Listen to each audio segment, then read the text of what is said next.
selamat malam.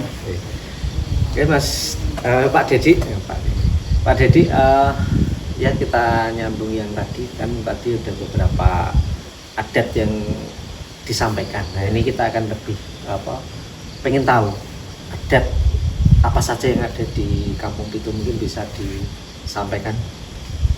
Yang di Kampung Pitu sendiri adatnya ya kan lumayan banyak. Kayak tadi misalnya kayak Kendurian tadi juga, terus juga kayak acara tahunan rasulan atau bersih desa itu juga kita masih melaksanakan juga. Tapi kalau yang sekarang kalau misalnya yang rasulan itu kalau dulu itu memang ada memakai tari tayub. Ya, kalau dulu kan di Kampung Pitu jadi kan ada yang bisa sebagai penangguh gamelannya, juga ada yang nari juga. Tapi semakin lama kan ibaratnya generasinya gimana ya, udah nggak ada yang banyak yang bisa. Akhirnya kita rasulannya nggak memakai tayub. Kalaupun kita memakai tayub itu memakai tayub dari desa sebelah. Terus selain itu juga ada juga tradisi di kampung itu yang namanya tradisi Tingalan. Tingalan itu sampai sekarang yang masih melaksanakan itu di keluarga saya. Itu Tingalan yang dilaksanakan juga setahun sekali. Mungkin kalau dari segi bahasa Indonesianya itu bisa disebut ulang tahun. Ya. Mungkin bisa diceritakan, maaf ya saya potong. Bisa diceritakan asal muasal Tingalan itu ceritanya itu seperti apa? Tingalan sendiri itu kita kalau sejarah aslinya gimana kita kurang tahu sih, soalnya itu udah turun temurun. Jadi dulu memang dari Simbah terus sampai sekarang yang dibuatkan Tingalan itu kan ayah. Nah itu kan kita ya cuman itu tadi melaksanakan ataupun menjaga nguri-nguri adat yang ada. Jadi Tingalan itu kita buat setahun sekali. Ya nanti acaranya sendiri ya memang kayak kenduri juga, ya kenduri, terus nanti manggil warga-warga sekitar, terus kita ajak doa bareng, terus nanti kendurinya tadi kita bagi-bagikan ke mereka. Tingalan sendiri itu yaitu selain untuk ibaratnya untuk rasa syukur juga, kita juga menjaga adat dan juga untuk mempererat persaudaraan juga. Dari kata Tingalan ini kan setahu saya Tingalan itu kan biasanya di adat Keraton Jogja itu kan biasanya kan ada Tingalan dalam. Nah di beberapa tempat itu memang nggak ada. Kemudian kalau kita melihat dari sisi di Kampung itu kan ada Tingalan. Apakah ada sesuatu hal yang zaman dulu itu ada semacam mungkin leluhur dulu ini ada kaitannya orang Keraton Jogja? Ya kalau dipikir logika mungkin ya kalau keterkaitan itu mungkin ada mungkin ya, soalnya dari cerita Simbah kan yang dulu memang kelas dari yang Biro Senayang itu kan dulu pokoknya ya ibaratnya babat alasku pertama itu yang pokoknya barang siapa yang bisa menjaga sebuah usaha kayak di Kampung Pitu ini itu kan dapat tanah untuk dijadikan tempat tinggal untuk anak cucu. Ya mungkin dari situlah mungkin dulu beliau ini kami pernah melakukan ada tinggalan tadi, dan sampai sekarang kita masih. Nah, dari kata tinggalan ini biasanya yang ditinggal itu apakah yang sudah meninggal atau yang masih hidup? Kalau setahu saya tinggalan itu apa ya, mungkin ya itu tadi kayak peringati hari lahir ya. Maksudnya yang ditinggal ini orang yang masih hidup ya, atau yang sudah meninggal yang ditinggali?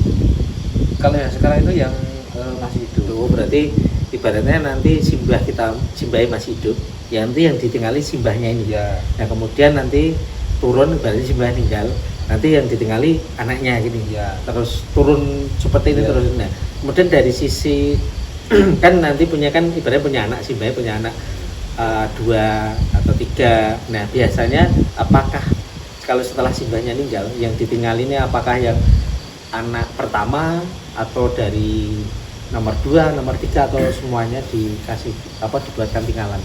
Oh, kalau yang sekarang dilaksanakan itu yang menetap di kampung itu. Jadi kayak yang di keluarga saya kan yang dibuatkan tinggalan kan bapak. Nah itu kan dulu bapak saya ini kan juga ibaratnya punya saudara juga, tapi kan mereka di luar kampung itu.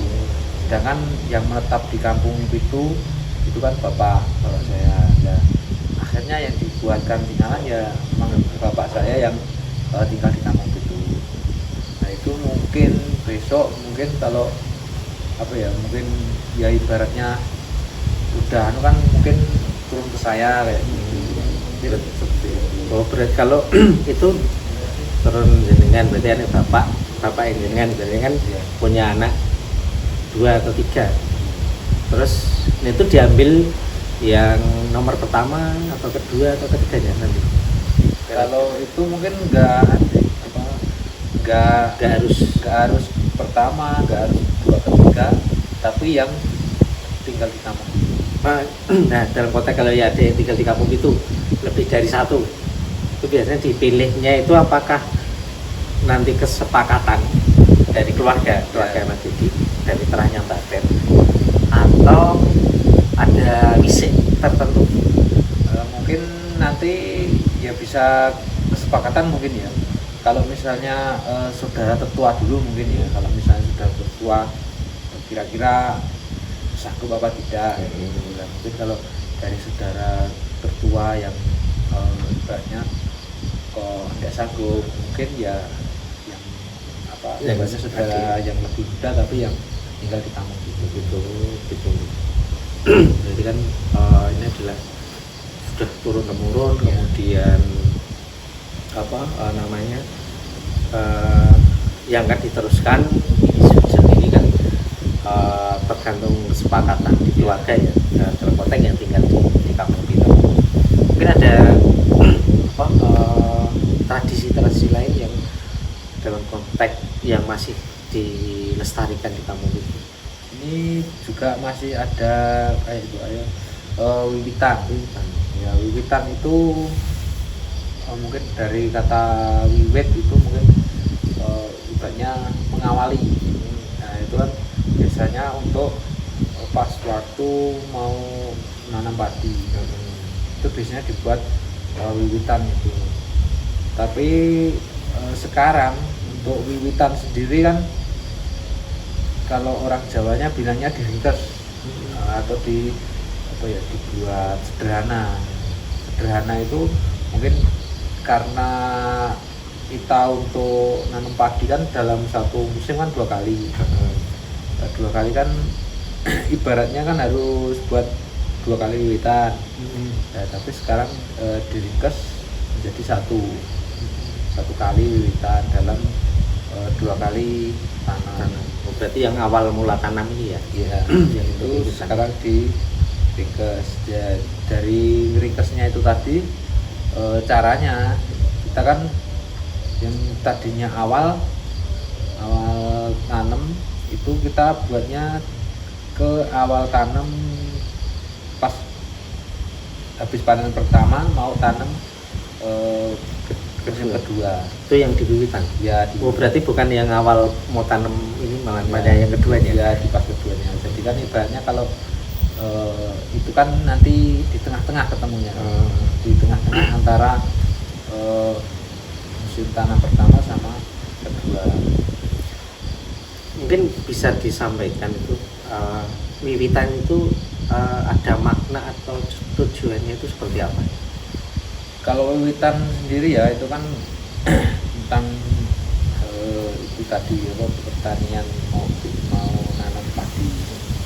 Itu kan wiwit itu kan ibaratnya kita dari mengawali kan kita kan juga harus mengolah tanah dulu dari yang ibaratnya tanah biasa kita harus dibuat bagaimana rupa untuk bisa nanam padi. Itu kadang ya ibaratnya dibuat kayak sawah gitu.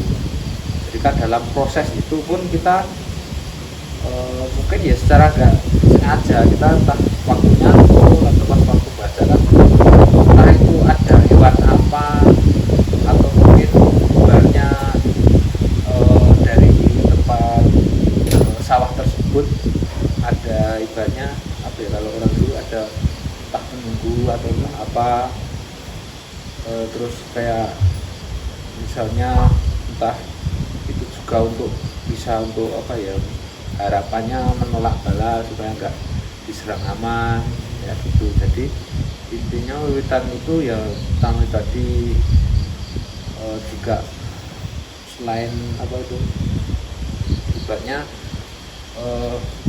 permohonan maaf kalau misalnya dalam kita menggarap sawah atau mengolah tanah kita tadi ada kekeliruan, kita mohon maaf. Dan juga itu juga mungkin untuk menghormati ibu bumi, Dan harapannya panennya bisa bagus itu ya.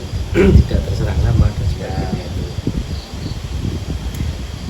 Ada lagi Mas Dede mungkin yang bisa sampaikan tradisi yang masih terjaga di sini? Ya selain itu juga kayak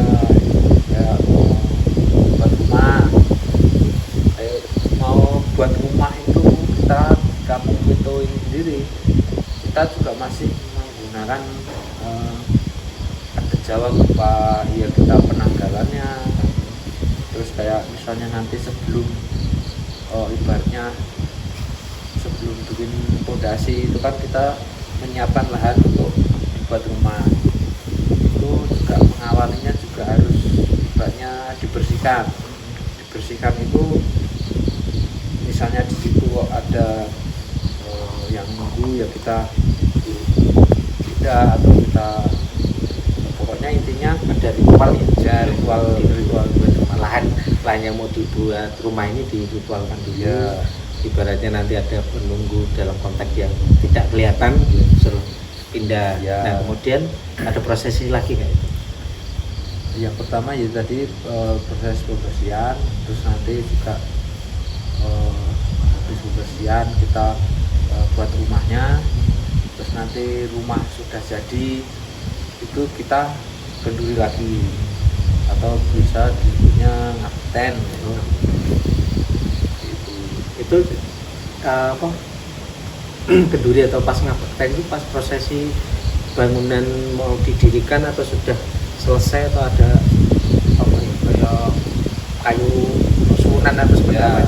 ya itu pas kendurinya itu biasanya nanti juga itu habis kalau sini naikin apa itu mulu atau rumunan kayak gitu. Kita juga pas waktu mau kendurinya itu juga harus apa ya sesuai penanggalan Jawa juga, entah itu dari tanggal Jawa terus pasaran ya, kita harus ngepasin itu juga.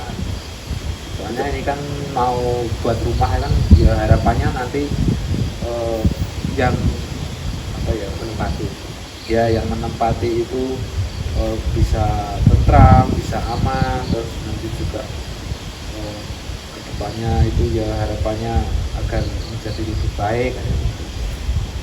terkait dengan perhitungan Jawa tadi, Mas Diri tahu nggak hitungan Jawa mungkin saat mau bukan lahan untuk dibuat rumah, kemudian ngapain saat kenduri mau naikin mulu atau suunan itu, tahu nggak ya perhitungannya?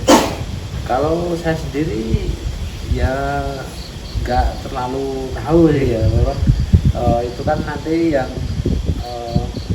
bisa nyari-nyari itu kan kayak sesepuhnya. Jadi penanggalannya itu biasanya kita tanya ke sesepuh. Berarti ini ya hanya tertentu ya yang tahu. Kalau dalam konteks mungkin hanya beberapa yang tahu atau sesepuh tadi, dan warga sendiri juga ada yang nggak tahu, yang penting ikuti arahan dari sesepuh. Ya itu memang kalau yang tentang penanggalan itu biasanya kita tanya sesepuh. Kayak misalnya mau hajatan, terus mau nikahan, itu kita juga untuk penanggalan itu kan ya nggak asal-asalan, kita harus tanya sesepuh dari itu kan. Misalnya kayak itu hari sangaran, itu dari sangaran dari mempelai wanita, sangaran dari mempelai laki, itu kita nanti dihitung-hitung semua. Mungkin ada bulan-bulan tertentu yang tidak boleh untuk acara hajatan atau mungkin mendirikan rumah atau seperti apa, itu ada nggak? Kalau di sini biasanya yang nggak boleh itu pas bulan Suro. Suro itu memang nggak boleh untuk hajatan, mendirikan rumah juga tidak boleh. Paling bisanya itu ya harus sehabis itu atau malah sebelumnya. Mungkin kenapa itu bulan Suro itu nggak boleh untuk acara hajatan atau acara tertentu? Mungkin Mas Didi tahu, dengar dari orang tua atau sesepuh. Mungkin ya kalau mungkin dahulu kan mungkin di bulan Suro kan mungkin entah ada tragedi apa yang mungkin memilukan atau apa, itu jadi mungkin dari situlah mungkin bagaimana caranya kita menghindari itu ya. Masih ada lagi Mas Didi terkait dengan adat yang dilakukan di sini? Mungkin ya itu sudah tahu saya. Oke, terima kasih banyak Mas Didi atas informasi terkait dengan adat yang masih dijalankan ya kamu. Terima kasih banyak. Oke, terima kasih banyak untuk Mas Didi, dan kita tutup untuk acara tanya-tanya ya, ngobrolnya terkait dengan kamu. Terima kasih banyak Mas. Sama-sama. Oke,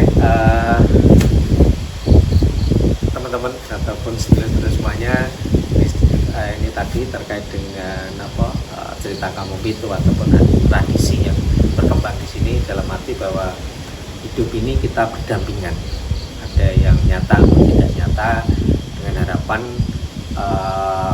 semuanya bisa aman, tidak terjadi sesuatu hal, karena kita tidak bisa melihat dengan secara langsung kehidupan di dunia lain, tapi dari sisi lain kita tetap menjaga agar semuanya bisa berjalan lancar, karena kita hidup, alam pun akan membantu bila mana kita juga baik dengan alam dalam konteks yang secara universal. Mungkin itu, terima kasih, sampai ketemu di lain kesempatan. Yes.